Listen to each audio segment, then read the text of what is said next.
Bueno, vimos recién entonces el diagrama de Pareto, el cual nos decía que el 20% de los materiales, o a lo sumo el 30%, depende del proceso productivo, implicaban el 80% de los costos de un proceso productivo. Y esto es muy importante, siempre definir cuáles son los productos más importantes, porque eso es lo que nos va a permitir a nosotros, al momento de planificar, por ejemplo, almacenes, como dijo Ricardo, o al momento de planificar el control de producción, o al momento de planificar las compras, cuáles son los productos principales a los cuales yo tengo que prestarle mayor atención. ¿Se entendió entonces la importancia del diagrama de Pareto? Sí, sí. Bueno, ¿quién lo explica entonces? ¿Quién se anima a explicarlo?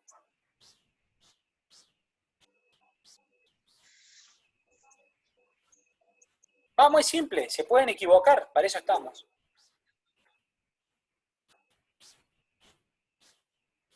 ¿Para qué dijimos entonces que era importante un diagrama de Pareto?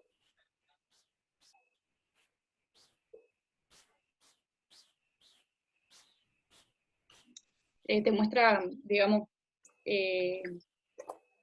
los costos que produce cada producto, o que conlleva producir cada producto. Y a su vez, los costos generales por la línea. Sí, en realidad está medio, eso es orientado hacia una línea de producción. Pero la regla de Pareto es esto, es súper simple. El 20% de lo que entra o se invierte es responsable del 80% de los resultados obtenidos. No importa si estamos hablando de rentabilidad, de piezas fabricadas, de lo que sea. O, dicho de otra manera, el 80% de las consecuencias de algo derivan del 20% de las causas. O también se le dice regla 80-20. En algunos procesos productivos puede ser 70-30, pero en la mayoría de las veces es 80-20.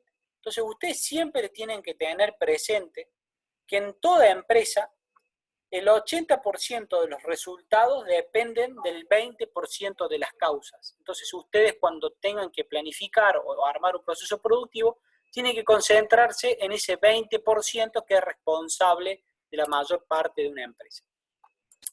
Bueno, pasamos a la parte de hacer. Hasta acá, o hasta donde estuvimos viendo recién, esas herramientas estaban más orientadas a la planificación.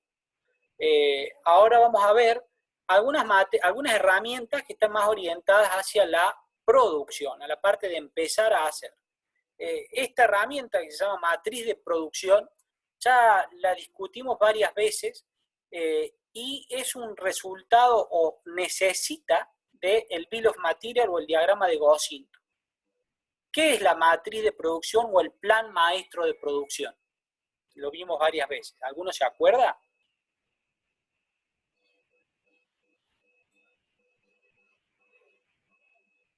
¿Qué dijimos? Una vez que ustedes estudian el mercado y saben cuánto pueden vender en el mercado, ¿qué tienen que hacer? El siguiente paso.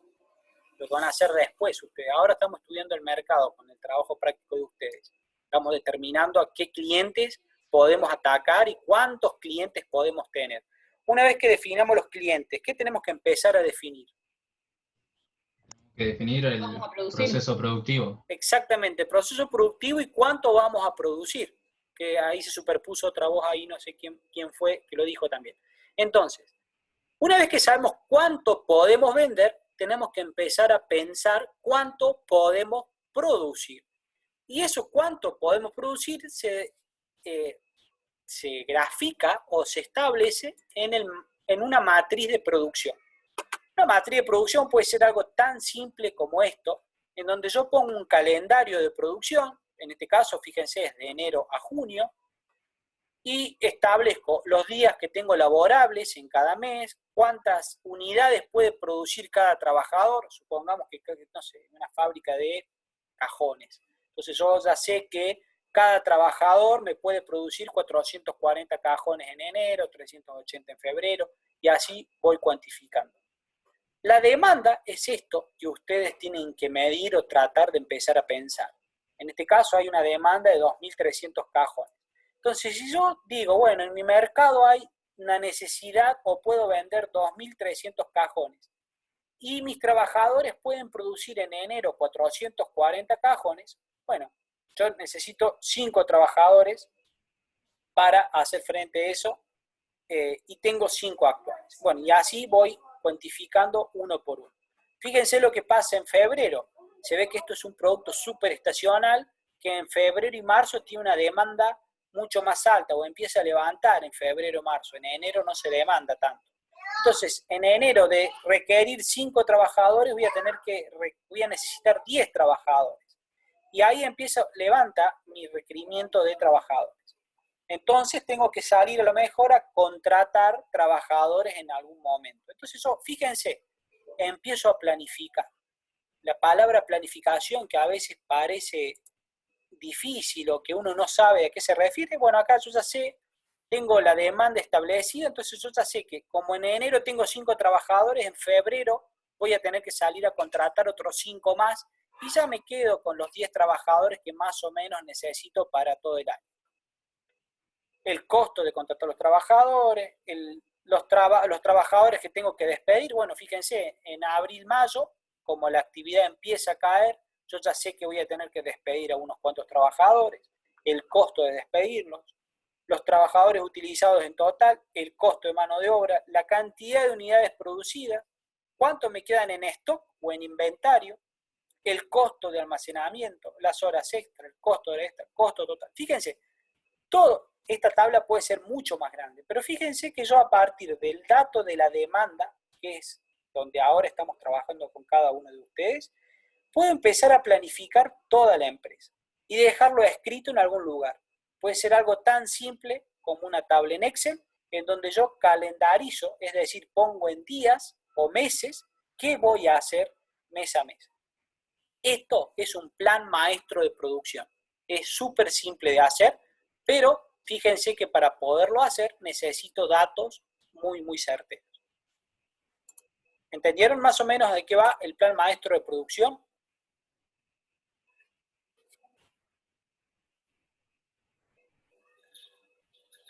Bueno, están medio callados todos.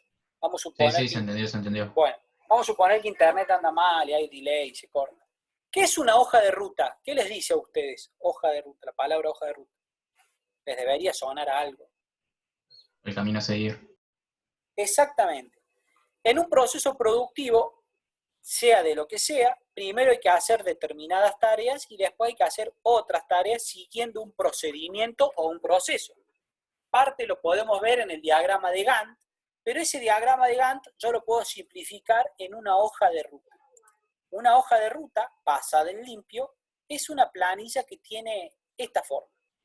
Fíjense que acá hay una hoja de ruta de cómo hacer, este era un mantenimiento de, justo me tapa,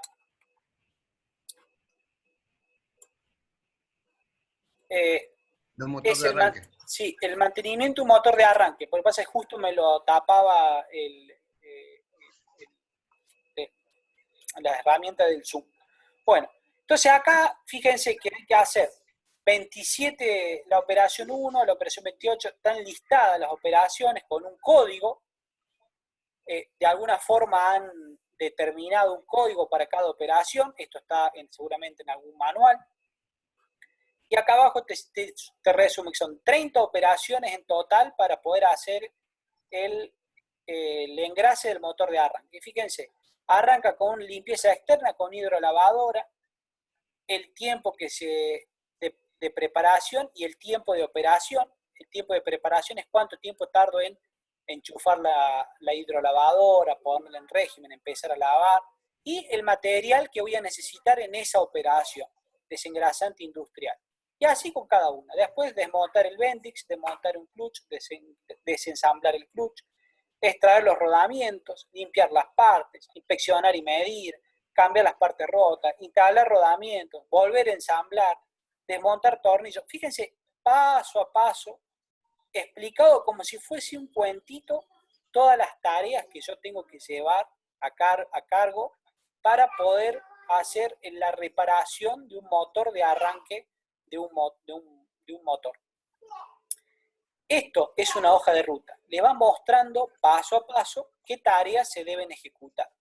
Cuando ustedes avancen en su proceso productivo del proyecto de ustedes, también van a tener que hacer una hoja de ruta, explicando paso a paso el proceso productivo del producto que ustedes hagan. Y acá viene lo que la parte de teoría que ustedes pueden planear, es decir, bueno, yo me voy a enfocar, de acuerdo al proceso productivo, en un enfoque más bien justo a tiempo, just in time, o más bien en un enfoque MRP. Todos los intermedios entre justo a tiempo y MRP se llaman de transición. No vamos a meternos tanto en detalle acá porque dependen de cada empresa, de cada producto. No existe un justo a tiempo puro en la industria, como así tampoco existe un MRP puro en la industria. Como herramientas de gestión son los dos opuestos, si se podría decir. Pero la realidad es que todas las empresas tienen sistemas de gestión que son una mezcla de estos dos. El justo a tiempo, ¿qué es? Ese sí lo han escuchado un montón de veces. Tener la cantidad que vas a vender en el mínimo tiempo posible. O sea, no tener nada en almacenes y decir, bueno, el domingo tengo que dar 2.000 unidades y para el sábado a las 23 horas ya tener Sí, todo listo. exactamente. ¿Y el MRP, alguien sabe de qué se trata? Es igual, no importa si no sabe. El MRP es el sistema que inventaron los yanquis. Ellos, en vez de hacer como los japoneses, esperar a que se genere la demanda para abastecerla, por eso es un sistema de arrastre. En el sistema justo a tiempo, el proceso se pone en marcha cuando se produce la demanda del producto. Al final, cuando se produce la demanda del producto, se encienden todas las alarmas que dicen que hay que proveer un producto. En cambio, el MRP es al revés. El MRP es el inventado por los yanquis. Dicen, no, yo tengo en stock 20 bulones. Entonces yo, como tengo en stock 20 bulones, llamo a mi vendedor y le digo, che, tenés que vender 20 bulones en el mercado como sea, quien sea, de la manera que sea. Entonces, yo desde mi empresa estoy empujando al siguiente proceso productivo a que se cumpla. Por eso les decía que no necesariamente los sistemas productivos son puramente justo a tiempo o puro MRP. El justo a tiempo va del lado de la demanda, es la que va traccionando, en cambio los MRP empujan desde el lado de la oferta. Este concepto lo vamos a ver muchas veces, cuál es que es de arrastre y qué es de empuje, así que no le vamos a dar mucha más importancia ahora. Bueno, sistema de administración de la producción, un poco de introducción a lo que dije recién. El justo a tiempo, que va asociado a otra herramienta que se llama Kanban, que lo vamos a ver ahora en un ejemplo, se inventó en Japón. En cambio, los MRP se inventó en Estados Unidos y después, actualmente, están saliendo sistemas híbridos, principalmente de las universidades, en donde se hace mucho énfasis en la simulación. No se usa un sistema justo a tiempo ni tampoco un MRP, sino que se simula el proceso productivo, se programa con un programa de simulación, que es mucho más preciso y requiere también de mucho más datos para poder hacer la simulación. Bueno, vamos a empezar a ver qué es el justo a tiempo. El justo a tiempo puede estar atado, como le decía, nace en Japón, lo pone en marcha principalmente Toyota. No necesariamente tiene que ver con los materiales, sino que es todo como una filosofía de funcionamiento, digamos. Cuando uno piensa en justo a tiempo va más allá de lo que tiene que ver con materiales. El objetivo es, obviamente, eliminar pérdidas y utilizar al máximo la capacidad de los obreros, es decir, que no haya obreros sin trabajar en todo momento. Los pilares es reducir la ineficiencia del tiempo improductivo del proceso, mejora continua de los procesos y reducir los inventarios innecesarios.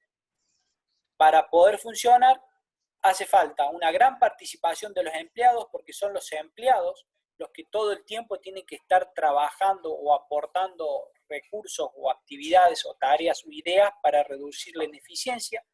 Hay que suprimir los retrasos, es decir, no puede haber retrasos productivos y dentro de lo que está o lo que refiere a la reducción de inventarios también aparece o empieza a tener importancia la eliminación de los desperdicios o scrap. Es decir, los procesos productivos tienen que estar diseñados de tal forma que no haya retrasos en la producción misma y que haya la menor cantidad de desperdicios. Bueno, de esa manera pueden aumentar la capacidad de respuesta y como siempre el justo tiempo es traccionado por la demanda, las empresas van funcionando de acuerdo a lo que la demanda les pide. Se utiliza, como les decía, como herramienta sine qua non para el justo tiempo, unas tarjetas que se llaman Kanban. Kanban es una etiqueta que tiene la información del proceso productivo. Originalmente el Kanban era una etiqueta de papel. Hoy el Kanban está reemplazado por una tablet o sistemas digitales, digamos. Pero el Kanban es básicamente una etiqueta con instrucciones precisas de lo que hay que hacer.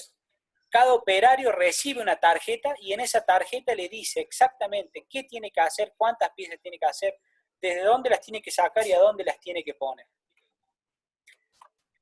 Vendría a ser una orden de producción. ¿Cuál es la ventaja? Que el justo tiempo, una vez que está armado y funcionando, es desglosado en un montón de operaciones que pueden funcionar o arrancar en cualquier momento. Idealmente todas las operaciones tienen que demorar la misma cantidad de tiempo para poderlas ciclar y poderlas hacer funcionar correctamente, y las operaciones empiezan cuando al operario le llega el Kanban con la orden. Vamos a ver ahora un sistema con un dibujito de cómo funciona el Kanban en relación al justo tiempo. Bueno, más definiciones. Es un sistema de arrastre. Necesita, fíjense, de un diagrama de flujo de materiales. Lo que vimos antes, ese diagrama de flujo de cómo se van moviendo los materiales. Lo vamos a ver después cuando veamos almacenes. Vamos a profundizar mucho en lo que es un diagrama de flujo. Cada CT es un centro de trabajo. Tiene que tener una zona de inputs y outputs, es decir, de almacenamientos de productos de entrada y de salida. Y cada centro de trabajo también tiene que tener un buzón para almacenar las tarjetitas Kanban, que vamos a ver qué son. Después hay Kanban de transporte, que son las tarjetitas que le van a decir al que se encarga del transporte interno de la fábrica qué tiene que hacer. Es decir, tiene que agarrar piezas del punto A y llevarlas al punto B. Y tiene que estar perfectamente definido. Hay Kanban de producción, en donde también dice claramente cuántas piezas hay que producir y desde dónde hay que llevarlas y a dónde hay que dejar. Vamos a ver ahora con unos dibujitos muy simples cómo funciona el justo a tiempo y cómo funcionan las tarjetitas Kanban. Vamos a suponer dos puestos de trabajo, el puesto de trabajo 1 y el puesto de trabajo 2. El puesto de trabajo 1 tiene un buzón de entradas del proceso 1, el buzón de entradas del proceso 2. El puesto de trabajo 2 tiene el buzón de las tarjetas terminadas y a su vez en el puesto de trabajo están los contenedores con los productos terminados. Fíjense que el puesto de trabajo 1 en el momento inicial tiene dos zonas, en el almacén tiene dos cajas con materiales. Un contenedor con 283 piezas y otro contenedor con 582. Y el puesto 2 también tiene en la entrada 328 piezas en un buzón y 582 en otro zona de almacén de producto inicial. Cuando el operario del puesto de trabajo 2 utiliza las 582 piezas, la tarjeta que estaba en el buzón de entrada la deja en el buzón de salida de tarjetas Kanban. Esa tarjetita físicamente la saca del contenedor y la pone en el buzón de tarjetas de salida. Este operario agarra el cubo vacío, agarra la tarjeta y la traslada al puesto de trabajo 1. Porque en la tarjeta, que es una tarjeta de transporte, es un Kanban de transporte, decía claramente que ese buzón o ese bin verde era del puesto de trabajo 1. Deja el buzón ahí y como él ve que ese buzón tenía una tarjeta que decía 582, toma nuevamente una tarjeta igual, un buzón igual con 582 piezas. Cuando toma ese buzón, antes de llevárselo, deja la tarjeta en el buzón de entrada de producción del puesto de trabajo 1. ¿Por qué hace esto? Porque de esa manera el operario del puesto de trabajo 1 va a ver que necesita producir 582 piezas para reponer la que el muchacho de la logística interna se llevó. El muchacho de la logística ahora se vuelve con un cajón lleno de piezas para reponer las 582 piezas en el punto de trabajo 2. Junto con ese cajón va una tarjeta Kanban de transporte que dice que el cajón este viene del puesto de producción 1 y va al puesto de producción número 2. Y llegamos de esta manera a la situación inicial. El puesto de trabajo 2 repuso su cajón que había usado utilizando tarjetas con Kanban y el muchacho del transporte interno vuelve a su situación de espera en el puesto de trabajo número 2 hasta que este operario termine. Vamos a repasar nuevamente todo el proceso desde el inicio para entender. En el puesto de trabajo número 1, el operario tiene dos productos o dos cajones de productos terminados en la zona de almacén de salida. Por otro lado, en el puesto de trabajo 2, también tiene dos cajones de productos en el almacén de entrada. El operario del puesto de trabajo 2 decide utilizar un cajón de ellos para el proceso productivo, el cajón que tiene 582 piezas. Cuando lo usa y ese cajón queda vacío, automáticamente se lo da al responsable de transporte interno junto con la tarjeta Kanban de transporte que dice que tiene que ir a buscar más piezas. El operario se traslada hacia el puesto de trabajo número 1, le deja el cajón vacío y retira un cajón exactamente igual que el que llevó, pero lleno de piezas. Antes de retirarlo, le deja esa tarjeta de producción en el buzón de entrada al puesto de trabajo 1 para que el operario sepa qué tiene que producir.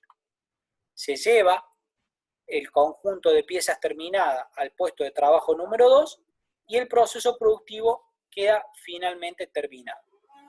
Como ven, el sistema justo-tiempo parece medio complicado de entender, pero una vez que queda en operación, evita que una persona tenga que estar dirigiendo el trabajo constantemente. Funciona todo automatizado.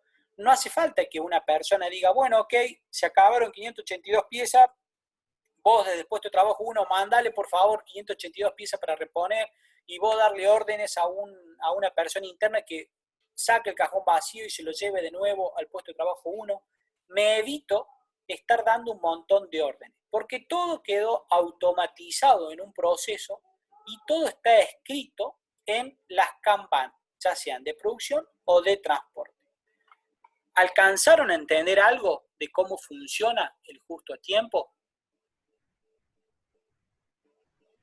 Es medio complicado, pero de todas maneras le vamos a dejar bibliografía para que lean y aparte mirándolo con cariño estos dibujitos lo van a terminar de entender.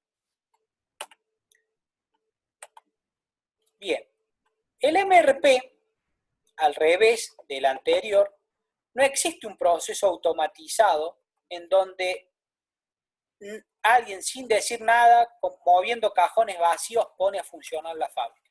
En el MRP simplemente hay materiales y esos materiales hay que meterlos al sistema productivo como sea. Es como que digo, bueno, yo tengo tanta materia prima y esa materia prima las tengo que transformar en productos y esos productos los tengo que salir a vender.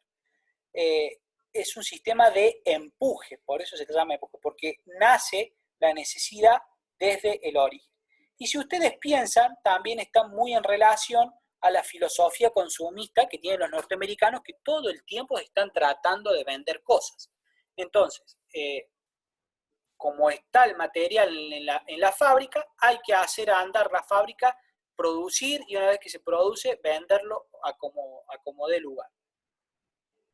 Para poder hacer este flujo de materiales o para poder controlar este flujo de materiales, aparecieron diferentes sistemas, principalmente informáticos. Originalmente se llamaron MRP, después se llamaron MRP2 y después se pasaron a llamar ERP, que son siglas de diferentes programas de gestión. Si ustedes ponen en Google ERP o MRP software, le van a aparecer un montón de software que en forma automática les organizan el proceso productivo. Básicamente el MRP lo que hace es, por medio de un sistema informático, hacer el planeamiento de materiales. Esta tabla que vimos acá, vamos a volver para atrás, esta tabla que vimos acá, se hace automáticamente a través de un software, en donde yo pongo la demanda, pero en vez de poner la demanda puedo poner cuánto material tengo y automáticamente el software hace una programación de producción. Depende entonces de un software que hace todo el cómputo del trabajo. A partir de este software también se derivan las órdenes de trabajo, las órdenes de producción, las necesidades de materia prima, las necesidades de compra. ¿Alguien conoce un software de MRP? ¿Alguna vez escucharon nombrar un software de MRP? El software más famoso de MRP se llama SAP, S-A-P, y es alemán.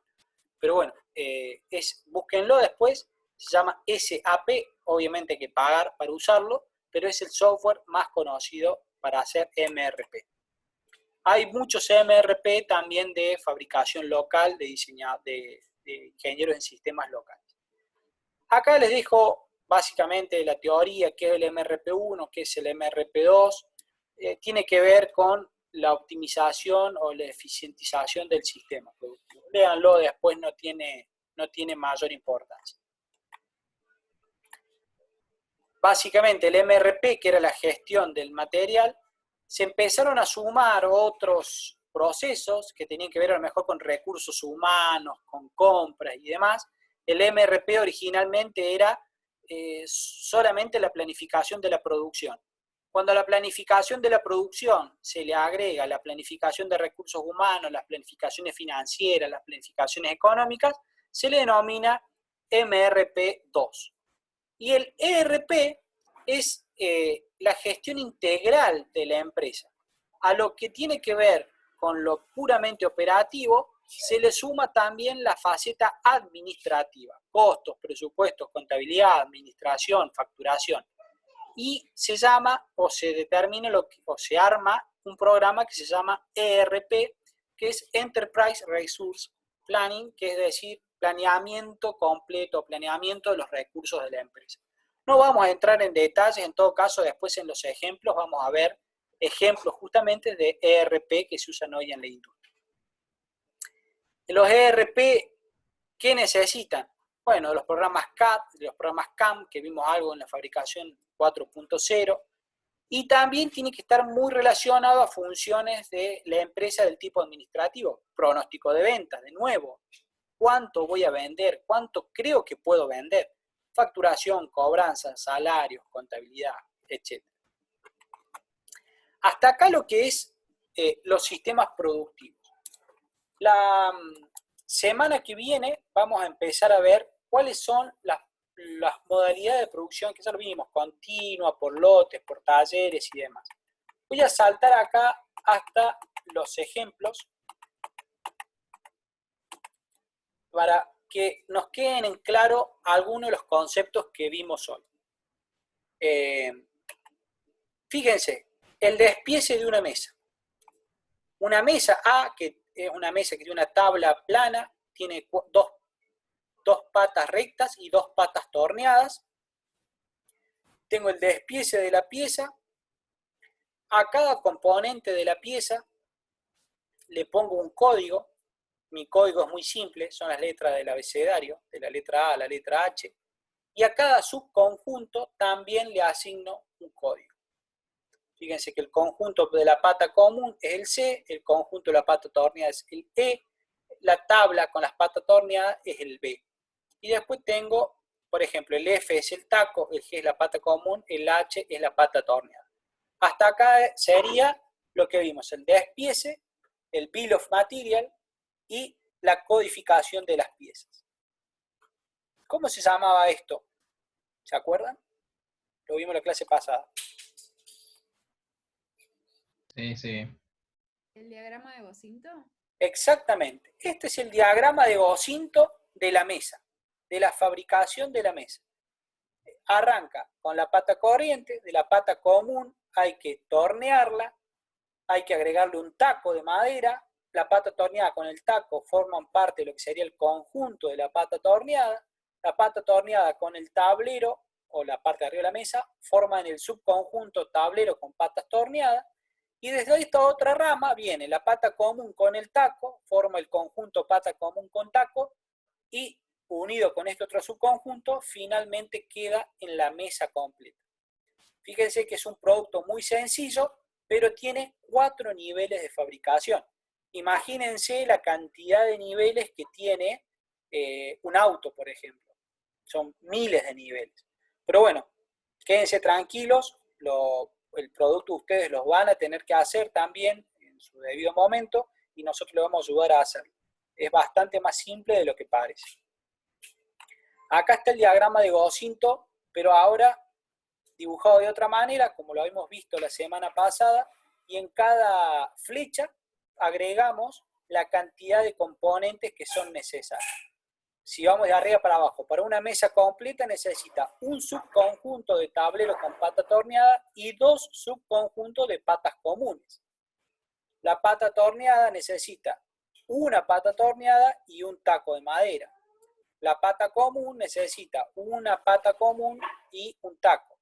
Y la pata torneada necesita una pata corriente. Entonces fíjense que acá reorganizamos este esquema, lo reorganizamos por importancia de las materias primas. Entonces en el nivel 0 tengo las materias primas básicas que necesito para hacer la mesa. Arranco con un tablero, una pata corriente, es decir, una pata recta y un taco. Y a partir de estos 3 elementos los voy armando en subconjuntos hasta llegar a la mesa completa.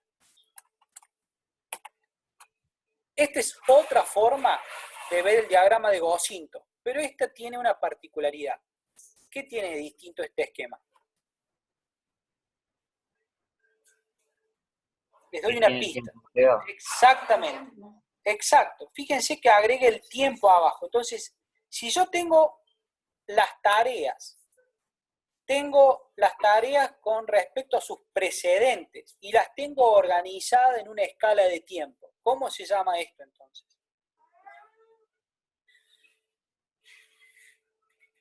Esto es un diagrama de Gantt. Exactamente. Fíjense, tengo las tareas, tengo el tiempo que me demoro yo en trabajar cada una de las tareas y las tengo organizadas de acuerdo a su precedencia. Entonces yo, acá en este diagrama de Gantt, veo que para fabricar una mesa necesito 6 semanas. La primera semana me tengo que dedicar a fabricar las patas corrientes. A la segunda semana voy a tornear las patas corrientes. Tengo 2 semanas para fabricar tacos. Una semana más para ensamblar e integrar el tablero. Y así sucesivamente hasta que llego a la mesa final. Andrés, Obviamente. Sí.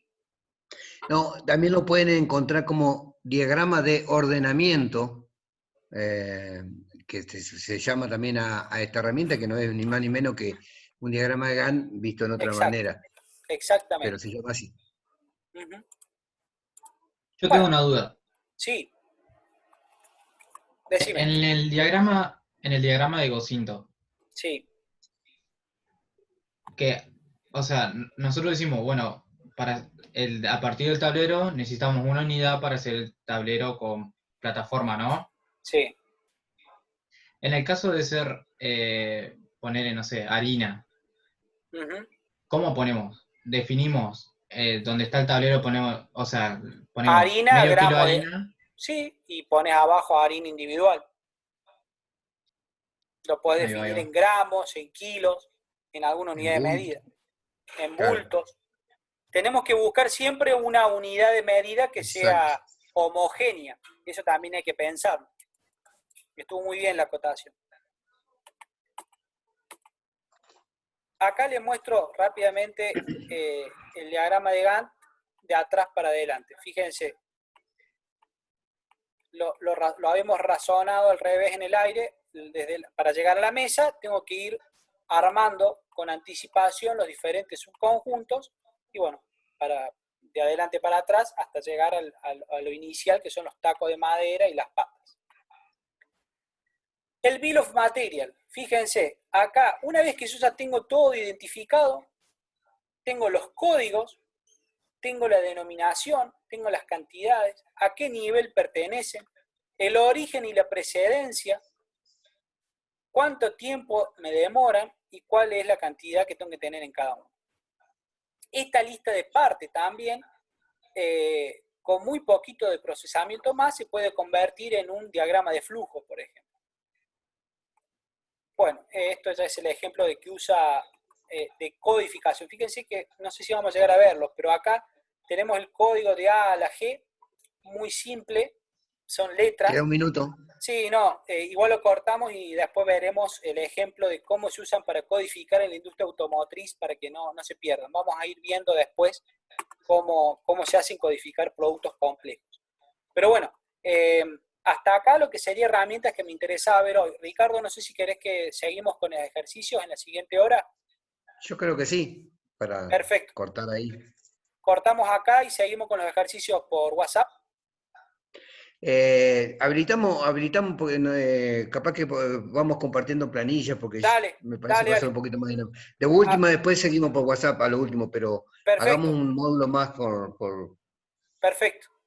Dale, Ahí habilita el otro hablo. entonces. Bien.